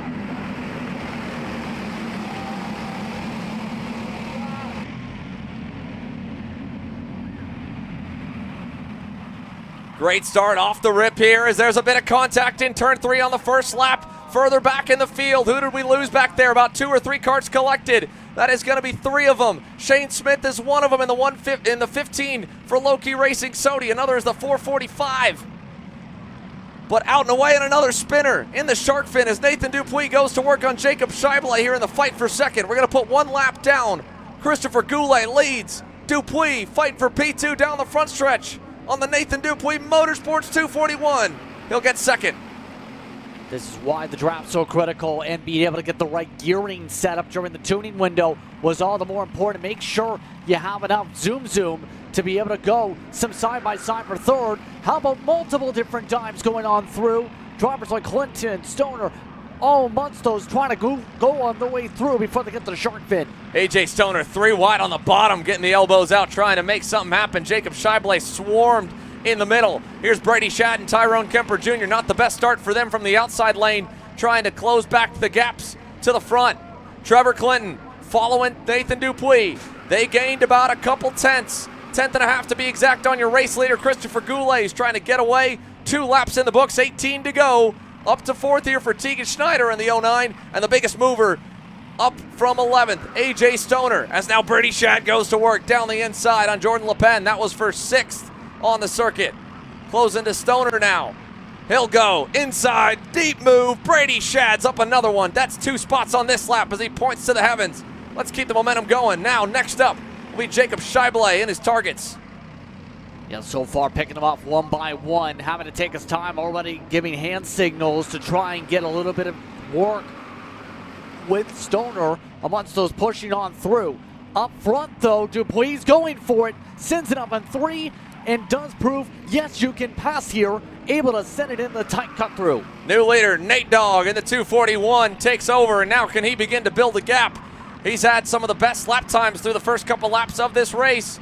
Will it hold for all 20? Will anyone else be able to bring the fight right back to him? Christopher Goulet. Good run through the last turn. He'll stay close. Trevor Clinton's followed Dupuis up to the lead. Goulet's going to have an opportunity to send it on him if he wants to. He's going to stay tucked in line for now. 3-car breakaway, little gap further back. Yeah, Le Pen Mamonso's falling down the order. Simpson jumped up to 14th, by the way. Some of the other drivers shuffling in that lineup at the start and finish line. But this top 3 is doing a really good job working here. 4th on back, not so much. You have some of the fellow PBKs fighting back and forth with each other, potentially costing time, just going dive bomb after dive bomb, trying to say, we cannot afford to just wait. And the difficult thing is, the laps are so quick, it's going to be difficult to be able to regain that said composure over the course of just a few laps here, more side by side. Jacob Scheible going through. Meatball flag for one driver, middle of the field. Who is it? Doesn't look to be anyone in this group. It's the 36, I think, that just went by behind Jacob Scheible. It might have been maybe the 09, Tegan Schneider. Try and ID who that was. It was behind AJ Stoner. Broken left rear bumper bolt. Trevor Clinton still on the heels of your 2 leaders. Hasn't yet made the move after catching him. If he doesn't, he'll have company in a hurry. Brady Shad is tracking down the top 3 by himself on the number 65. Behind him, Jacob Scheible finally getting room to run some laps now with AJ Stoner in tow. And it was indeed Tegan Schneider, the Mark Steel Motorsports machine out. Hudson Jack Erlin's up to 7th already from the back of the field, the 214. One of the fastest karts on the racetrack. And now the fighting opening up a little bit for 2nd. You saw the pressure starting to get to Goulet. He's tapping the helmet back to Trevor Clinton. But Clinton's worried about Dupuis. He does not want to let the 241 get away. Yeah, this is not going to be easy to keep up here with the fact Dupuis been good in the corners, been able to power his way off apex off that draft, still factoring in down the front straightaway to keep things tidied up. But keep in mind, Brady Shad is flying. Last time through, Shad was 3/10 quicker than your race leader. Brady Shad's found the perfect balance on the setup here and with the engine package to be able to close up this gap and chip it away in the drafting distance. Christopher Goulet still hanging tough on the bumper of Nathan Dupuis. Behind him, Trevor Clinton starting to slip back a little bit. And like you said, Brady Shad, 37.85 last time. 37.81 for Jacob Scheible back there in the 6th spot. 37.81 for AJ Stoner, but that'll change this lap as Stoner has gone by Scheible. Move AJ Stoner up to the top 5 now. 8 laps in the books. 12 to go. Dupuis still your leader in the pack of 3 up front. AJ Stoner there in the number 11 into the top 5. And it's only a matter of time before he rolls up to the leaders. Another good lap for AJ. Put him as 2nd quickest in the top 5. Only beaten by Brady Shad by a couple hundredths. Still going faster than the race leader, catching up, and Brady Shad, he can almost taste the draft off the back of Trevor Clinton. Crunch time, almost. 9 laps this time, 11 to go. Further back, that's Hudson Jack Erlin with another move. This is for P6 from dead last. Hudson Jack Erlin has clawed his way into frame, in the spotlight. 5 karts remain, about 2 seconds up the road from him. He just went nearly 4/10 faster than the race leader. That is absolutely flying, and you can see the signals for Shad, knowing Stoner's got the speed. Now the question is, will Stoner work with them? They are both on Coyotes, you see, just trying to say, work with me, with the signals to make sure they're in sync to close this up for the halfway mark this time. Look out, Jason Burgess, the field wants to go side by side. Dupuis covers low, slides out a little bit. Not quite enough to be crossed up. Here they go to turn number 3. Looking low, little bumper there from second. That's going to stack them up more. And now a lead challenge, side by side. Dupuis off the racetrack at the exit of turn number 4. 2 by 2, Trevor Clinton, and around in front of the field goes Christopher Goulet. Dupuis to the grass. He'll cut through and try to rejoin, give up a few spots. Trevor Clinton to the lead. Brady Shad to second. AJ Stoner to third. Chaos is about to erupt here in the juniors out of the box challenge. Hudson Jack Erlin down by the grass, nearly clipping a cone into the top 5. Absolute calamity. I'm surprised Dupuis is still running where he is with that big of a cut through with that situation. I'm more so surprised that we've seen Clinton survive. But all of this is with already Shad to the point. He has been a rocket ship in this field and now is working with Stoner to try and calm things down for his own right after things boiled over at the halfway mark. Heartbreaker for Christopher Goulet, who led the field to green, led the opening couple laps. He's down to the 16th spot. Brady Shad tapping the helmet, wanting help to get away. Guess what? The fastest kart is now potentially AJ Stoner, new leader in the number 11. Hometown kid trying to bring home the checkered flag. Shad's going to send it back on him in 3. Another dive to the cut through, back and forth they go. Dupuis still in the conversation, but guess what? Jack Erlin already to 4th, ready to try and look for a move as well. Has been slicing, dicing through, was a 10th and a half quicker than the leaders in traffic while dodging some of the karts, mind you, last time by. So that 214 looks to try and find a way forward fast. This time having to work with Dupuis to make sure they don't lose too much time here as things steady down for just a quick moment up amongst the front of the group. Now it's a pair of tandem drafts working to try and compress back to a group of 4. Pass for third. Hudson Jack Erlin is up 17 positions on the night. And he still has 6 laps more when they get back to the stripe. Brady Shad looked back. AJ Stoner gave him the signal, said, I'll work with you for now. But again, we've already seen them trade that top spot more than once. Lap traffic looming up the road. That's Ethan Jarvis Comey with some issues on the Maranello. Don't know if he'll end up still being a factor for your leaders, but Hudson Jack Erlin from 20th. AJ Stoner from 11th. Brady Shad from 8th. Took their time in the case of those two, first and second. Not too worried about winning the build. They want to win the main event here at the end of the night. Nathan Dupuis still a factor. Derek Wargo is there also from 16th. He's only been overshadowed by Hudson Jack Erlin, but he's still got an incredible drive he's been working on. 11 spots up as well into the top 5. Then it's Shaibley and Barkis. Black flag given there for Ethan Jarvis Comey to try and clear a path for the leaders. Here come the leaders, 5 to go. New leader, AJ Stoner, brings the crowd to their feet once again. He could have high-fived Jason Burgess there. They were so close to the flagman on that cut. But yet again, back and forth they go. Stoner showed this speed during the heat races earlier today. He was able to make passes in the heart of the field. Something wrong with Hudson Jack Erlin. The Mark Steele Motorsports Kubica kart has dropped like a rock, and he has fallen all the way back to 7th or 8th on this lap. I don't know if he got freight trained as well. He's trying to recover. He's back behind Tyrone Kemper Jr. Stoner washed out a little bit off the last turn. They're lined up to the inside. Brady Shad back to the lead with 4 to go. Dupuis follows. Derek Wargo up to 3rd from 16th on the grid. Behind him, Carter Barkis will put 2 cop carts even higher. 3rd and 4th now.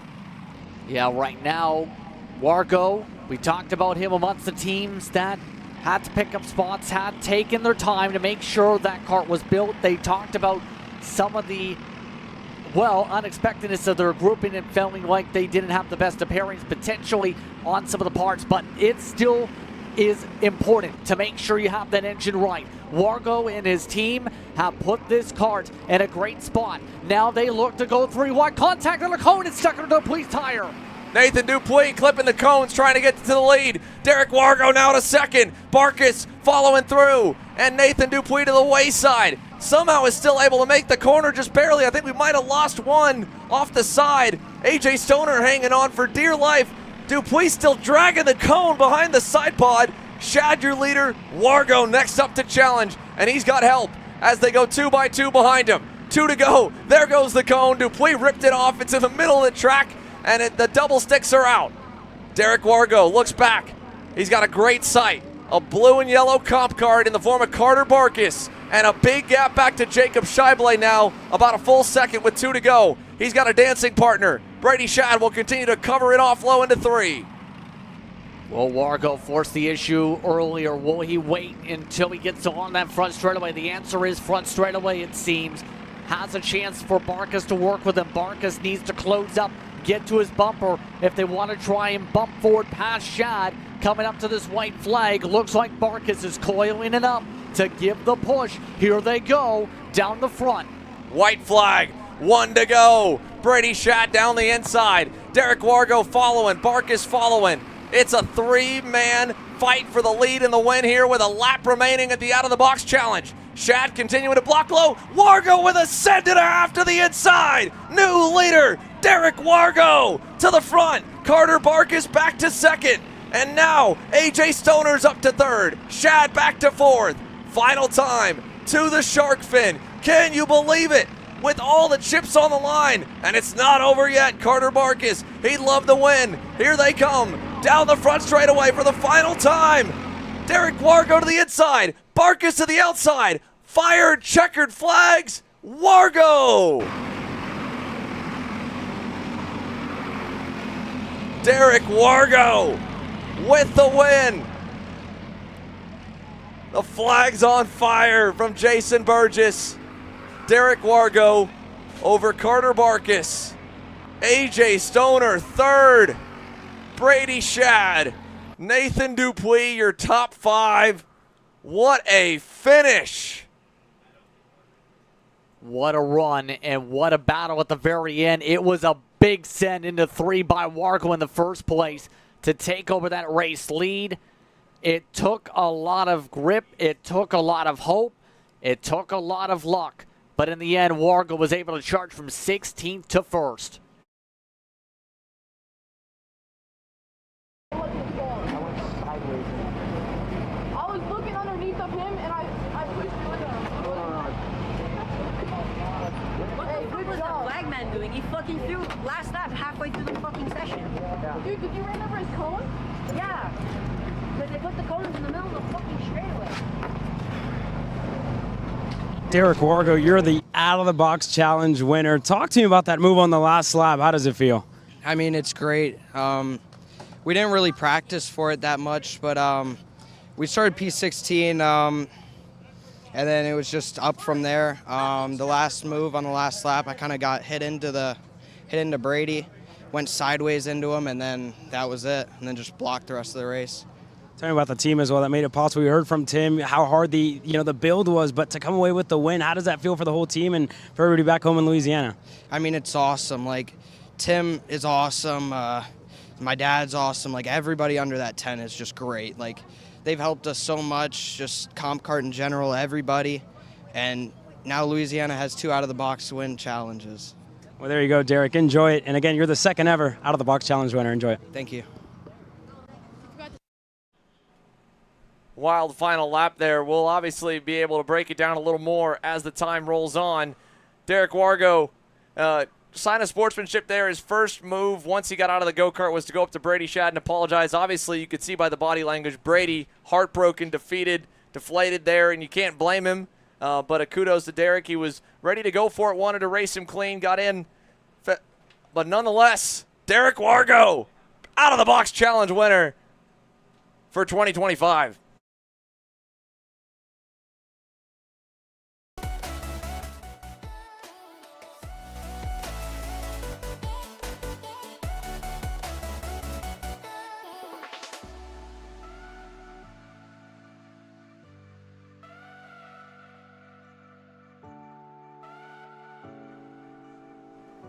Let's take a look back at the Shop AKR replay. Final lap here. Wargo, last second kind of ditch effort to go to the low side. And I think he kind of caught Carter Barkus a bit off guard. And that's what got Derek so out of shape. And then all the marbles. What a great bit of intel Cameron Reed and Caleb Vieska were able to give us on the final lap. Wargo able to get to the inside, albeit sliding down with a last second ditch back to the bottom. And he was airborne, tried to hang on to it. But once Brady Shad was off the groove, off the rubber they had just cleared a path for and laid down, and he hits all that debris they were showing earlier, he's just skidding straight into the dirt. He did a heck of a job to save it, still crossed the line P4 though. What a moment here for the Wargo family. Yeah, it was still a tight window, absolutely, with Barkus, just with the timing of the side-by-side, but also just being able to try and fit in that window in front of Barkus in the braking zone.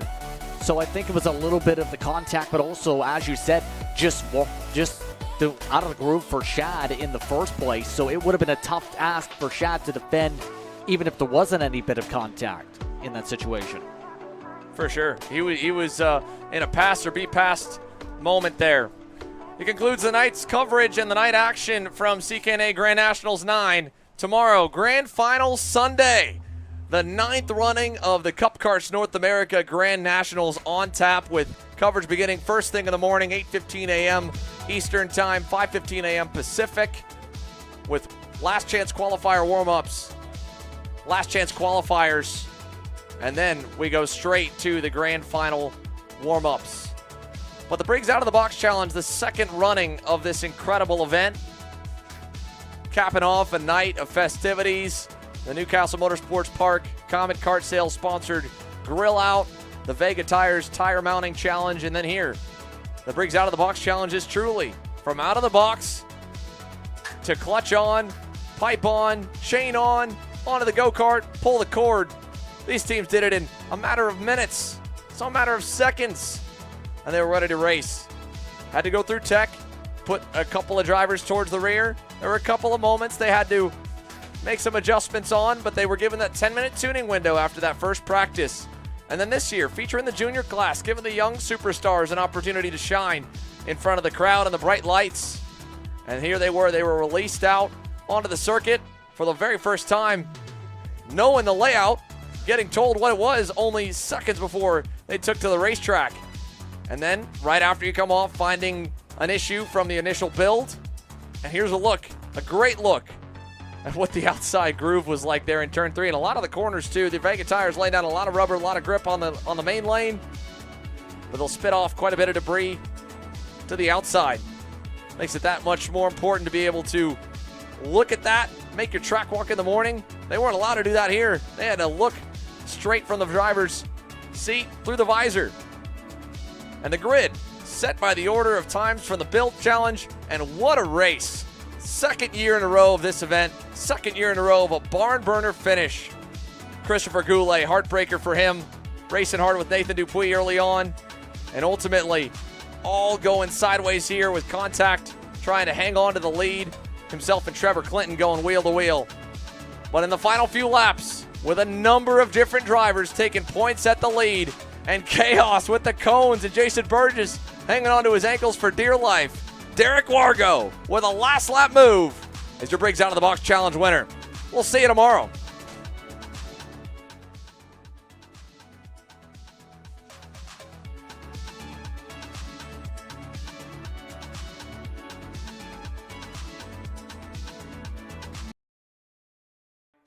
This broadcast is the sole property of Kart Chaser Group, LLC. Any rebroadcast, reproduction, or other use of the images, audio, or accounts of this event, in whole or in part, without the expressed written consent of Kart Chaser Group, LLC is strictly prohibited.